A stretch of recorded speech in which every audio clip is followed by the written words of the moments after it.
صباح الفل، ازيكم عاملين ايه؟ نفس التجربة اللي عملناها قبل كده علشان نشوف هنجيب انهي عربية.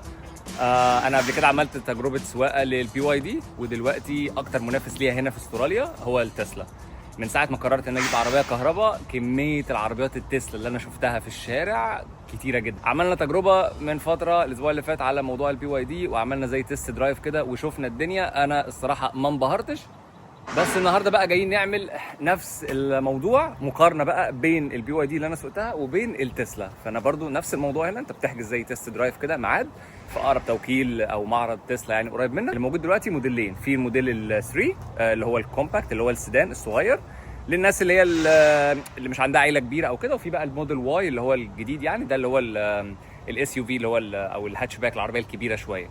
انا بصيت على الموديل واي على النت، ما عجبنيش قوي الصراحه البتاع الازاز اللي انا هوريها لكم دي قدام كده، حسيت ان هي مش شكلها لطيف قوي، فانا جاي النهارده اساسا هسوق الموديل 3 دي. الموديل واي انا دي البتاع الصراحه اللي مش عجباني فيها، النور اللي بيطلع هنا ده مش احسن حاجه، مش مقتنع بالديزاين قوي يعني في الموديل واي.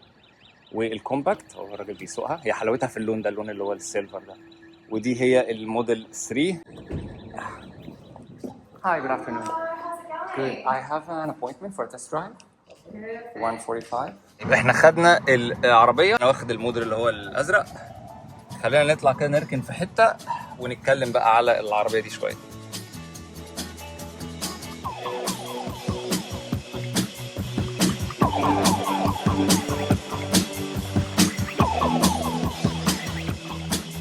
لقيت مكان اركن فيه، فخليني كده اخرج بقى اوريكم العربيه من بره. ومبدئيا الانطباع الاول جميل الصراحه، يعني ده اللون الازرق، بس في الاضاءه نفسها يعني ما اعرفش، رايح ناحيه الموف شويه. الستايل والشكل بتاع العربيه الصراحه احسن بكتير من البي واي دي.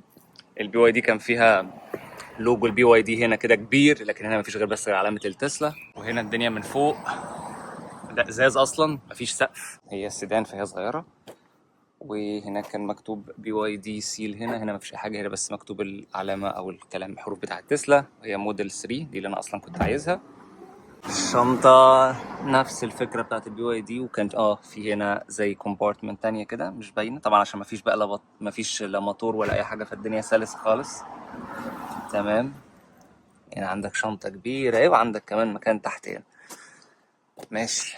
وبعد كده اوكي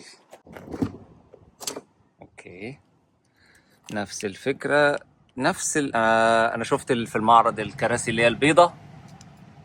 هنا في كراسي سودا، دي السكرين اللي ورا. البي واي دي ما فيهاش البتاعه دي، عشان لو معاك اطفال، يعني لو معاك اطفال يشغلوا اي حاجه هنا، سواء بقى يوتيوب، نتفليكس. الكراسي نفس الفكره بتاعه البي واي دي الشاشه اللي ورا والشاشه اللي قدام نفس الفكره بتاعه البي واي دي، بس انا حاسس ان الكراسي هنا شكلها بريميوم اكتر. هي اولا العربيه نفسها تحس ان هي بريميوم.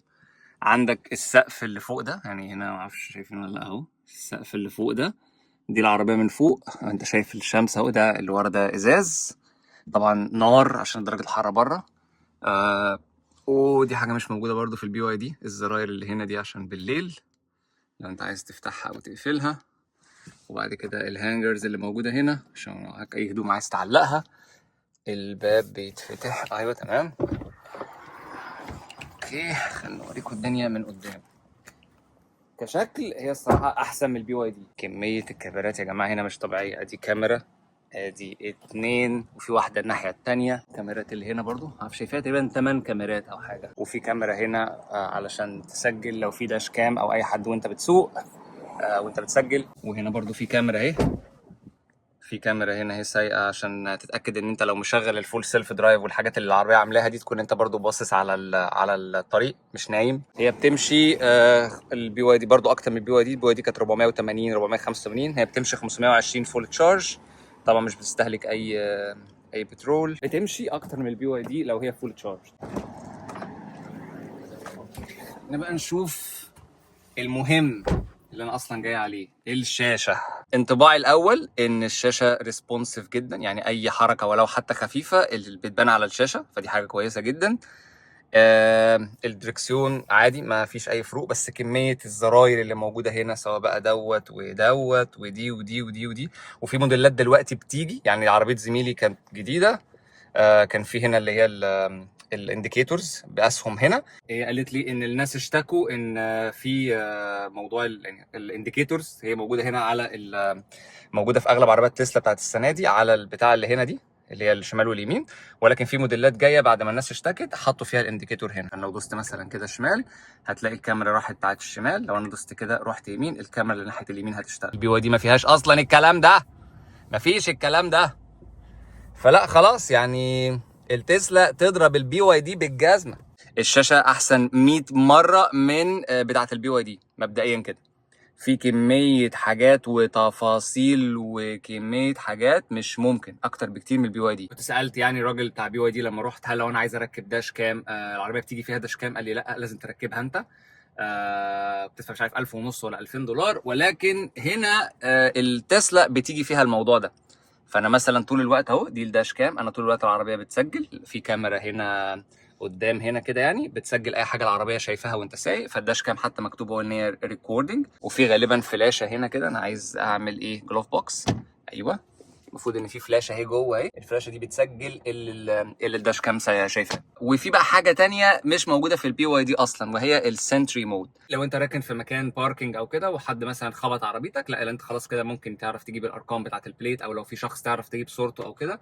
فدي الصراحه حاجه حلوه قوي مش موجوده برده في البي واي دي. لازم تجيب بقى حاجه جديده، ولازم العربيه تبقى شغاله اصلا عشان الكاميرات دي تسجل. دي حاجه تانية برده، انت ممكن تغير لون العربيه اصلا.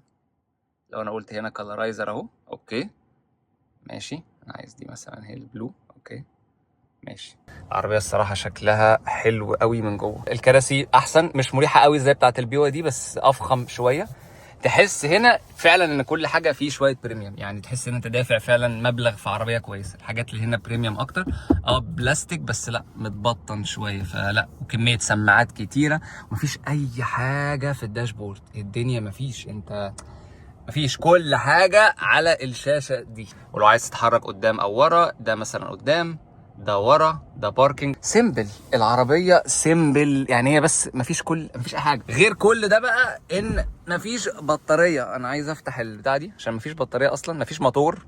فأنا ممكن أجي هنا يعني لو دوست على العربية دي كده، أيوه أوبن، افتح لي يا باشا الفرانك واللي أنت بتقول عليه ده، أيوه أهو، بس كده. مفيش يا جدعان موتور، مفيش موتور، بس كده. فانت عندك مكان تخزن فيه، ورا، وعندك مكان هنا بيسموه الفرانك ان انت تخزن فيه حاجه هنا قدام، مكانين تخزين. ودي عشان بس اللي هو الفلويد بتاع المساحات. مفيش اي حاجه تانية محتاج تعمل لها صيانه. الصيانه كلها ان انت بس تغير بتاعت المساحات هنا، الفلويد ده اللي هو السائل بتاع المساحات بس. لا القرار الصراحه اسهل مما انا كنت متخيل. انا توقعت ان انا الموضوع هيبقى صعب ان انا اختار، بس دلوقتي الاختيار هيبقى مشكلته في اللون. يعني انا لو فكرنا ان انا اجيب تسلا، انا الصراحه اللون الازرق عاجبني قوي لان هو بيغير شكله في الشمس. ولكن اللون الاحمر ده كان اكتر لون الصراحه عاجبني. ما لقيتوش النهارده في المعرض بس شفته، يعني شفته في الشارع وشفت ناس راكنه وكده فعجبني قوي. الانوار اللي هنا دي صحيح كان في انوار هنا، المفروض ان يبقى في لون هنا، في الوان هنا بس مش عارف موجوده ولا. ايوه اهو ماشي اوكي، ايوه هي باينه، هي بانت تمام، ايوه اهي تمام على مدى العربيه كلها. طبعا كل دي تفاهات بس احنا يعني بنحب الحاجات دي. اهو مثلا عايز الالوان اللي هنا، واحمر، اورنج، اصفر، ايا كان اللون اللي انت عايزه بيتعمل هنا تمام. وغير ان اللون بتاع العربيه ازرق، فانا ممكن برضو اغيره تالي حسب ما انا فاكر يعني، ايوه من هنا كده. وكالرايزر ممكن برضو لون العربيه هو ازرق اهو، انا ممكن اخليه مثلا اي لون تاني، اي لون تاني انا عايزه. لا الصراحه العربيه حلوه جدا جدا. موضوع السنتري مود عاجبني قوي، ان هي تسجل لو هي راكنه. موضوع ان انت مش محتاج اصلا تحط داش كام، العربيه بتسجل داش كام من نفسها. كل حاجه على شاشه، مفيش صيانه. انا ممكن ابقى متحيز الصراحه للتسلا مش هنكر، بس فعلا الانطباع الاول حلو. في حاجه تانية كمان هم عاملينها، موضوع الاوتو بايلوت ده، ان انت مجرد ما تدوس زرار بس هنا كده اللي هو تكه واحده، العربيه تفضل في نفس الحاره مش محتاج تسوق. العربيه دي فيها حاجه اسمها فول سيلف درايف، يعني ممكن ان انت العربيه تسوق نفسها من اي مكان لاي مكان.